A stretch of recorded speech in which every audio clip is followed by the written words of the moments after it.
Në Dietikon të Zvicrës ka nisur një proces gjyqësor ku i akuzuar kryesor është një imam dhe biznesmen kosovar, 57 vjeçar nga Argau, i dyshuar për një sër veprash të rënda ekonomike. Sipas mediave zvicerane, akt akuza prej mbi 200 faqesh përfshin gjithsej 20 pika, mes tyre mashtrim, shpërdorim detyre, pastrim parash, evazion fiskal, falsifikim dokumentesh dhe jo vetëm.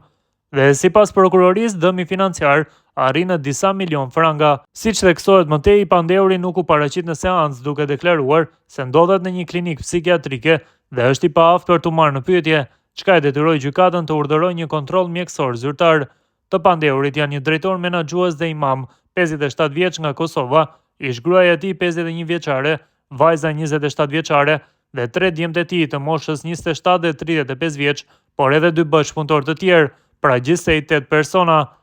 Sipas mediave zvicerane, në Facebook, i akuzuari u prezantohet gati 4500 ndjekësve të tij si një imam i devotshëm, ndërsa zyra e prokurorit publik e konsideron atë një kriminal ekonomik. Prokuroria pretendon se përmes kompanive ndërtimore dhe firmave fiktive janë përfituar kredi bankare për shpenzime private dhe janë futur qëllimisht kompani në falimentim. Gjithashtu, imami dyshohet se ka deklaruar paga fiktive për familjarët për të siguruar leje qëndrimi.